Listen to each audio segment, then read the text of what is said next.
Hello and welcome to the Star Wars Universe Podcast. I'm Matthew, your host, and today I'm joined by Paul Hoppy because we're doing our watch of the last season of the Clone Wars, and today we're up to episode 3. For those of you who have been following along with our normal Clone Wars episodes, those are going to continue every Tuesday, but this is a special thing we're doing of watching this newest season that came out, doing an episode every day. If you've seen it, if you're interested in this new series, please do listen. But if you're trying to watch your way through the Clone Wars and you haven't yet gotten to this new season, hit pause. These episodes will be waiting for you when you're finished. And we're going to talk about all that in episode 3 after this commercial break we have no control over.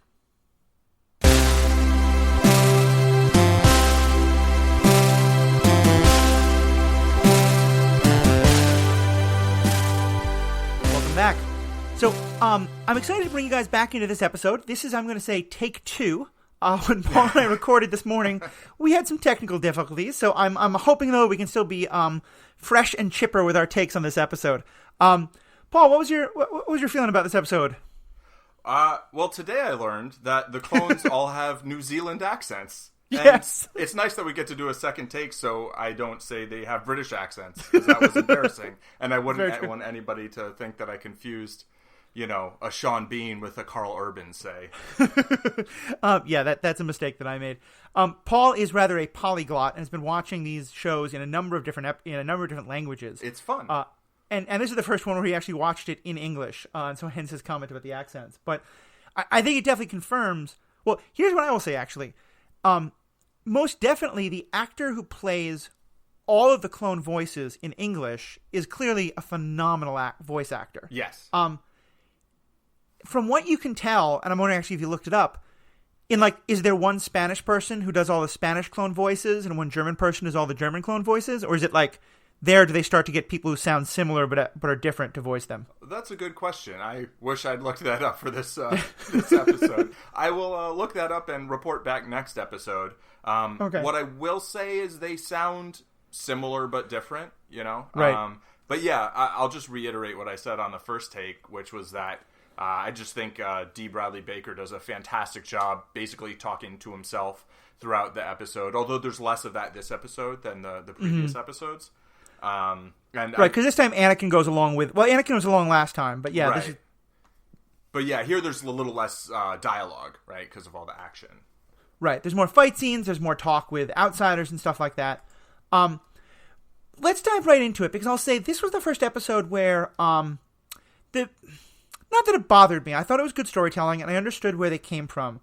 But I wish they'd had the characters take a different approach, which is one of the things that happens in this episode is that our heroes they're on the planet, they're trying to rescue Echo and eventually take Echo back home.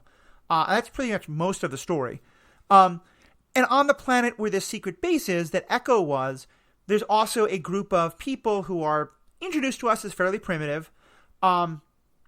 And they are not part of the war, and they very clearly don't want to be part of the war. And they say to our heroes, the Jedi and the clones, that we don't want to be in your war. And they say, we'll only help you if you promise not to bring us into the war. Anakin makes that promise. But then later in the episode, when they're running away and Echo's hurt and they need rest, they go to the village of these people, knowing, and it does bring on a separatist attack. And in the episode, what happens is those people are clearly very upset by this, and they say, look, you broke your promise. But Anakin, and then especially Rex, basically say, no, you have to fight this fight with us. Look at what they did to Echo. Look how terrible these people are. You have to fight. And they wind up fighting. This was an issue that came up in an early episode of the TV show Clone Wars in season 1. And we talked about it a little bit on those episodes of the podcast. And here, once again, I feel myself somewhat bothered by this. I feel like I get that in warfare it's hard to see someone be neutral, but I feel like Anakin and the clones are really kind of cavalier about the fact that these folks really don't want to be part of the war. And when they insist, no, you've got to be part of the war, look at what they did to Echo, for me at least, it falls kind of flat.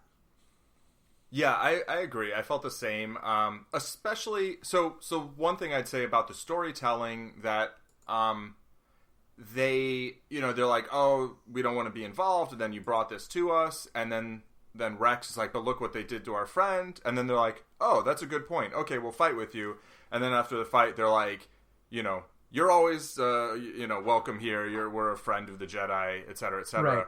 Which I feel like it would have been... I feel like it would have resonated a little bit more if at the end they were, like, still mad, you know? Yeah. Like, because a bunch of them got killed in the battle, yeah. right? It's not like it went well. It's like, yeah, they defeated the droids who were coming to try and capture the people who had brought the war to them.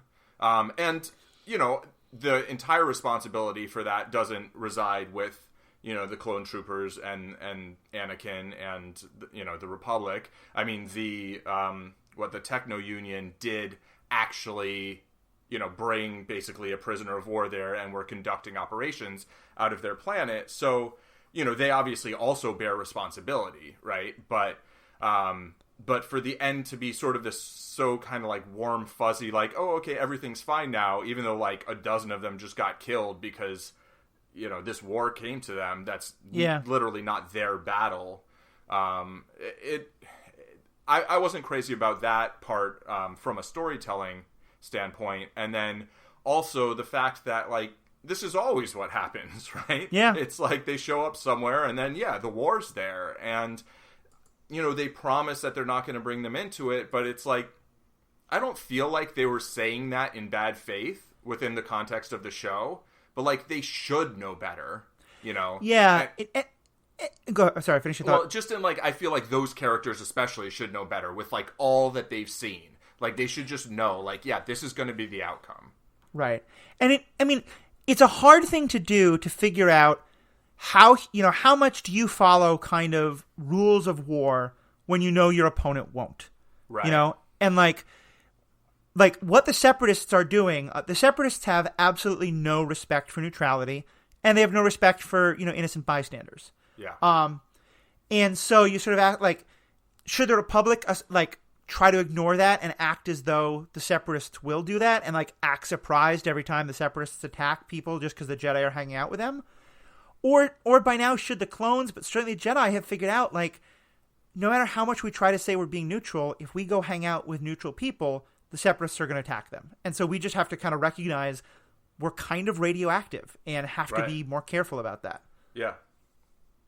And I think, at the very least, like, when we're bringing the war somewhere, just have to accept responsibility for that at a bare minimum. Yeah. You know, have that be a conscious decision. Like, yes, this is a bad thing. This isn't what we want to do, but we see it as the sort of the least worst option, essentially, as opposed to being like, oh yeah, this is going to go great. It's going to be fine. Don't worry, guys. It's going to be, oh, sorry, our bad.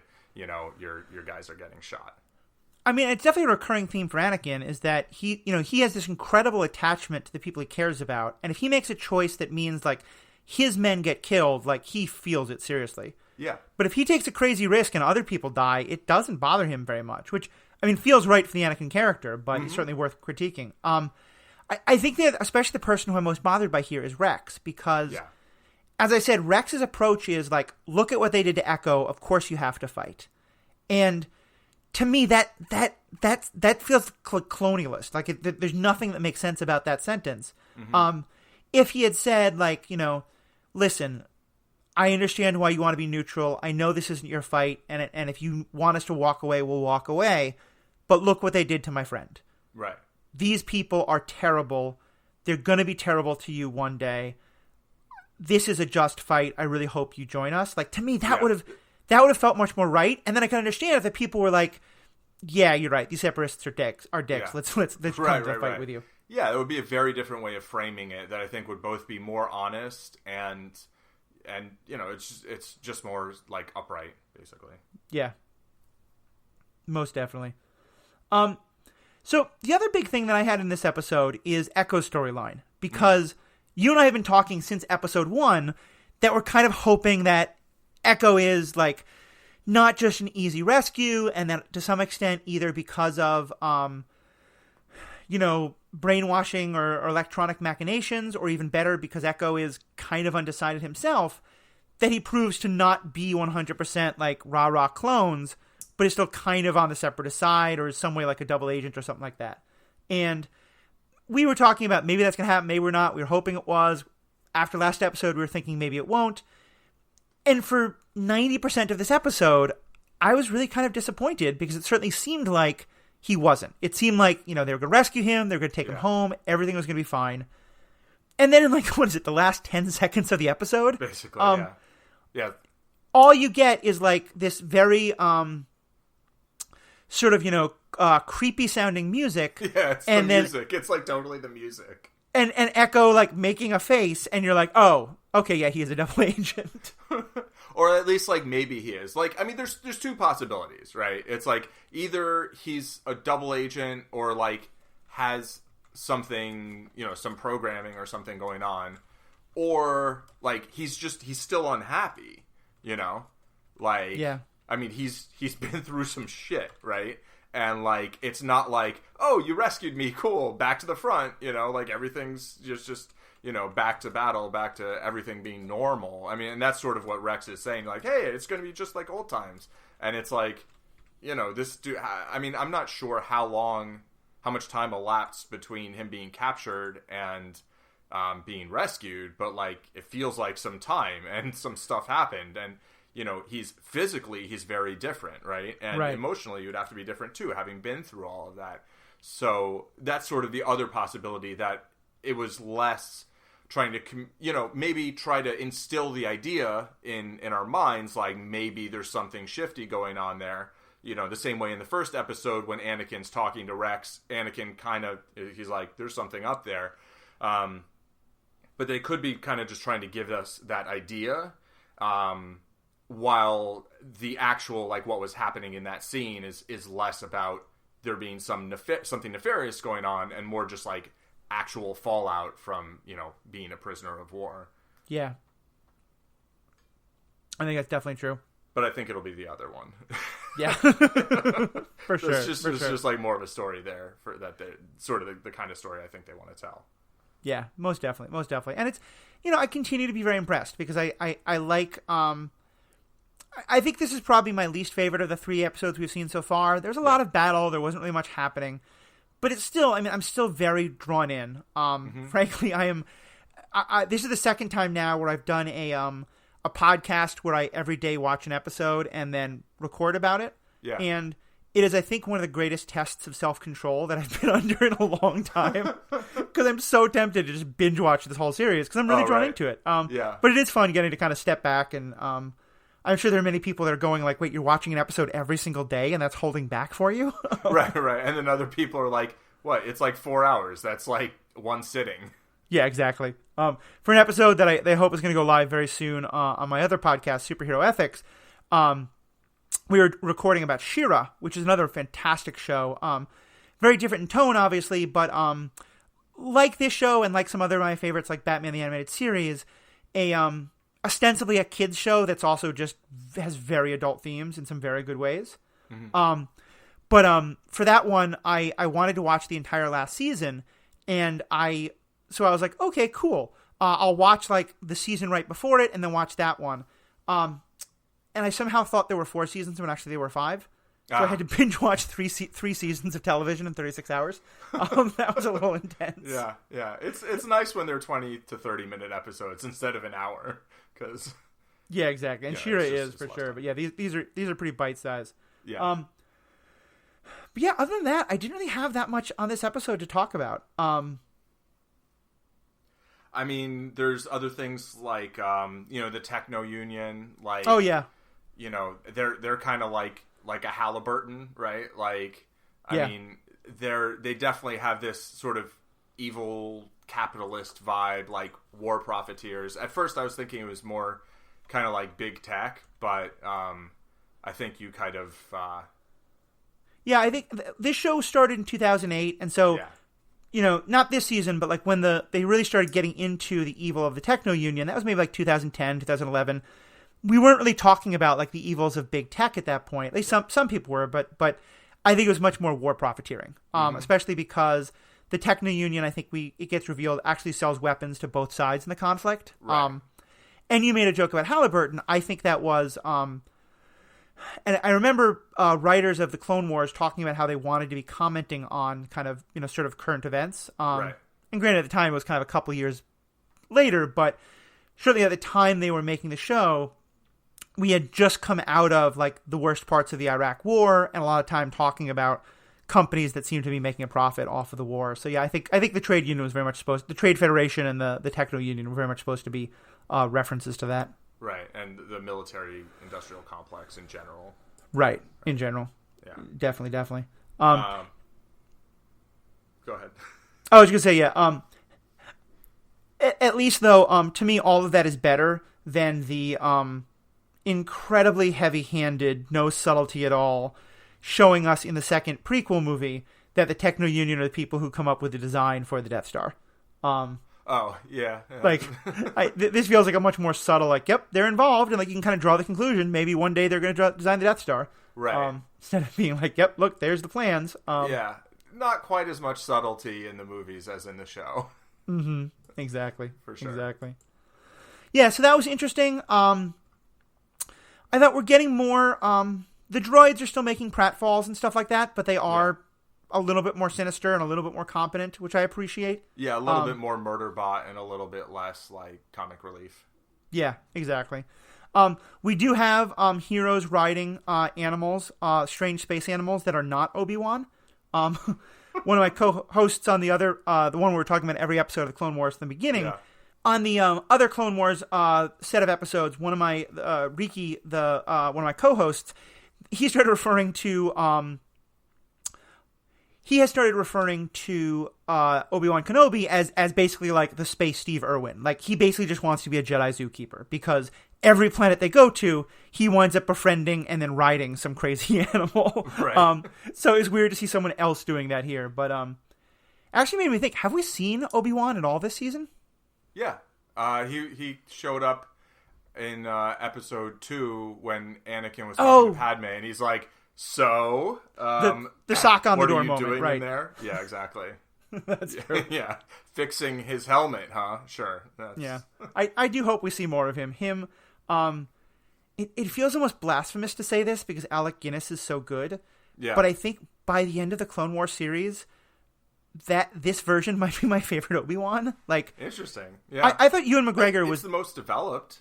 Ewan McGregor, I thought, was the best part of the prequels, which was not a high bar, but I thought he was pretty darn good. And Alec Guinness obviously is amazing, although only he's in basically 1.5 movies, or kind of 2 movies. Yeah.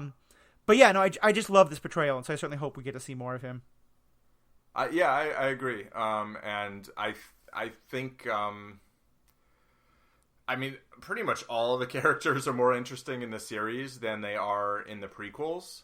Right. But I'd say Obi-Wan definitely he gets like an arc, whereas I feel like in the movies there's like an implied arc, but we don't really, I don't know. I feel like we don't really get that much.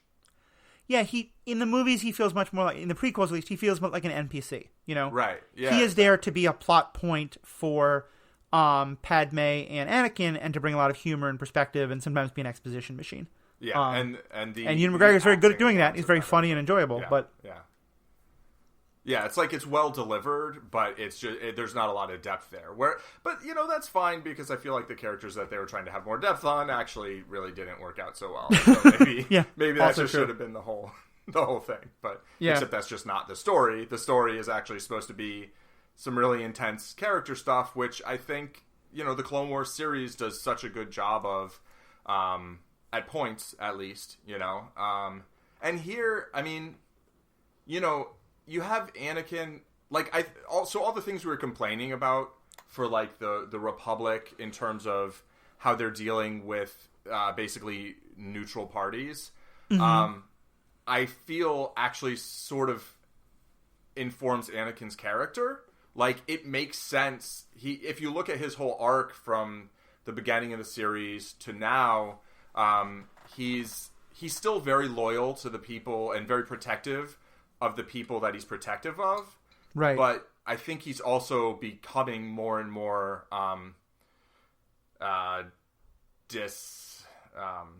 dissatisfied with the Jedi. Yeah. And like disillusioned actually is kind of the word I was looking for. But you know, where he just feels like I think, like, the Jedi ideals and the war are basically incongruous. Right. And I think he sort of feels that tension, not so much in like an overt way, but just he's often doing things that aren't like what the Jedi say you're supposed to be doing, but are like more what you're supposed to be doing if you're fighting a war and trying to win it. Yeah. And so that it sort of makes sense that he ends up not being a Jedi at the end, you know? Well, and I think this is a part of why I feel like the Clone Wars do such a better job, because, you know, I have often talked on any podcast I've ever been on about how my favorite villains are the ones who you kind of sympathize for. You know, the ones where you're like, these people are mad about something that is worth getting mad about, and they're breaking away from an institution that is pretty screwed up. We just maybe don't agree with kind of what they do next, you know? And like, you know, and the best villains are the ones who do that. And so for me, for Anakin to have very legitimate concerns about the Jedi makes him such a more interesting character. And in this, he does. He's like, the Jedi are not fighting a war in a way that makes any sense, and their ideals don't make any sense, and their ideas of no attachment don't make any sense. Yeah, and they're not following their ideals either. Yeah, they're not following them at all. Whereas in the movies, Anakin is pissy because like they won't give him the nice promotion that he doesn't really deserve yet. Like, yeah, he basically feels like a whiny brat in the movies, whereas he feels like a complex human in the series. Right. To me. And it to me it also I remember when when actually the Phantom Menace came out, there was a lot of things I was upset about. But one of them was it felt like it made one of the biggest flaws of any prequel, where it didn't pay off something that was set up in the original movie. Because in the original movie, in New Hope, one of the things that Obi-Wan says is that, you know, he made this decision to train Anakin because he thought that he could do it, even though Yoda thought he couldn't. He had hubris, and he failed, and it was his fault. Yeah. And in the Phantom Menace, it's Qui-Gon who makes that decision. Obi-Wan argues against it, and then Obi-Wan only does it, like, to fulfill a promise to Qui-Gon and with the Council's blessing. And and that just really lets him off the hook for the whole thing that his character was supposed to be carrying guilt for in the original trilogy. Right.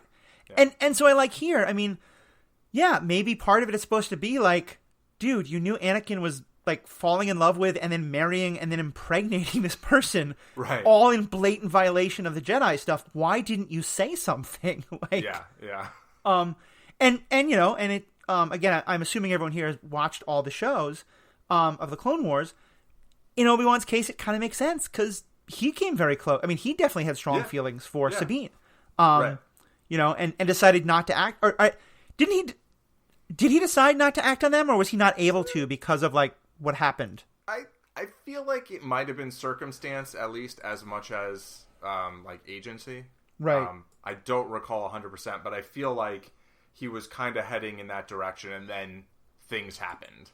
Yeah, and it to me is.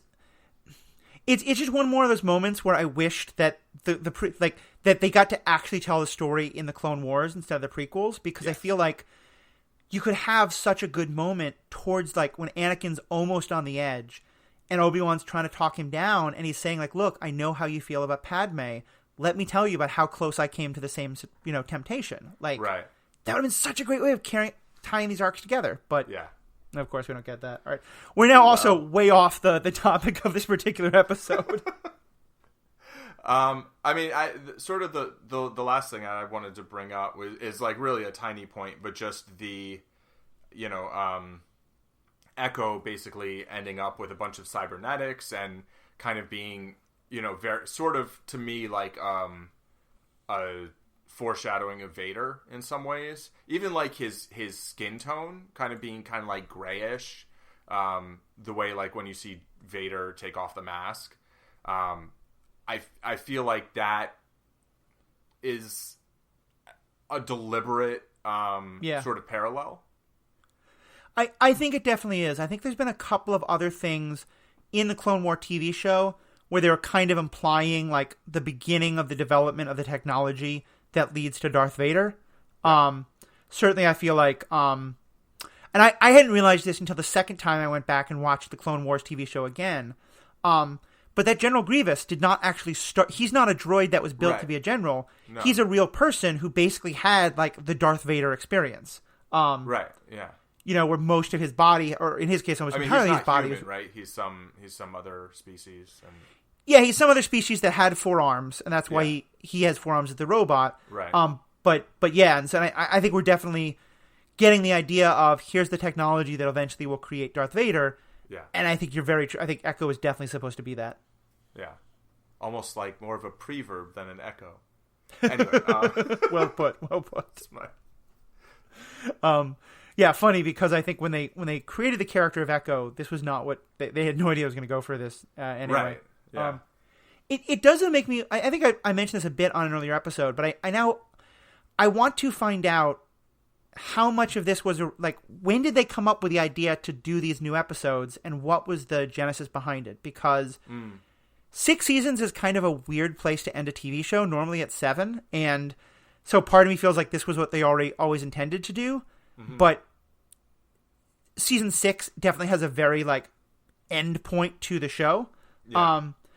But it also felt a little rushed. And so I kind of wonder, if this is all entirely new writing or if this was kind of what they always wanted the show to be, but they had to end it at 6 seasons. So they did kind of a rough end and then now got to go back and do it. Well, because they only aired 5 seasons, right? And then there were a bunch of episodes that were like partially made or were unreleased and then they got released on Netflix. Yeah. Like a couple years after the show ended or sometime after the show ended. And then now, again, they're making more episodes. And so, I mean, I wonder how much was either written or just kind of conceptualized, you know? Yeah, they storyboarded it maybe or something like that. Yeah. Which I'll admit, the thing you said about the other season being released, I'm a little still annoyed by because some people might wonder, like, why are we doing these episodes like almost a month after the new ones came out? Yeah. And part of it's because when someone first told me, oh yeah, did you hear that the new season has been released on Netflix? My first response was, oh yeah, I saw that new season actually came out a couple years ago. I've seen it. Yeah, that's exactly what I thought too. Yeah. So I think the messaging or marketing on this has been terrible. Yeah. I mean, that said, I'm not particularly connected to, you know, the release of stuff coming out in the world. But, you know, that message clearly, I mean, I have a friend who's super, I mean, I have several friends but one who I talk to like daily who's super into Star Wars and was talking about it. And I was like, yeah, it's that one that was on Netflix, right? He's like, oh, I don't know. And I'm like, you don't know. Like, you know, that's a problem. Maybe he did know and he said, but I don't know. But like somehow I didn't get the message. And I'm like, oh, there really are new episodes. There's some Disney content that I've really enjoyed. I don't think Disney is ruining Star Wars by any means. I've loved some of the Disney movies and TV shows, Mandalorian, Rogue One, Last Jedi. But the way they've handled like the announcements of things and just having now gone back to Netflix to watch She-Ra, the user interface of Disney Plus is so bad. I mean, I can barely, like, half the time I have to go back and then reload it, and then, I don't even know what's going on with it. Yeah. I mean, I think they bought all their streaming software from MLB for, like, $1 billion or something. But well, they got overcharged. The fact that they simply don't have a list of the shows that you were watching saved in your profile so you can keep watching it is so annoying. Yeah, I mean, at least now it seems to remember what language I was watching a show in. Because for a while it wasn't, but still. Yeah. I will also say, having watched Star Trek Picard, which is a very good show, the Disney Plus user interface is quite bad. The CBS All Access one is decidedly worse. Wow. Yeah. Strong. Yeah. All right. Any last things about this episode? No, that pretty much was all the points that I had. Cool. Well, Paul, as always, thank you. To our listeners, thank you so much. You can follow us or talk to us about the episode. We'd love to hear your thoughts. Star Wars Universe Podcast. You can find us on Twitter, on Facebook, on Gmail. I think our exact names might be a little different there because I had to, when I created them, some of them were taken. But the links to them will all be in the show notes. Please, I hope you're enjoying this. I hope you check out some of the other great podcasts by myself and some other great people on the Stranded Panda Podcast Network. Tune back in tomorrow for our next episode. My partner's about to have surgery and we're responding this late, so we're going to basically put out about an episode a weekday. We'll see. We're going to play a little fast and loose with it. But one a day-ish. Yeah, we're doing this pretty loose. But I hope you're enjoying it. Let us know what you think, and have a great day.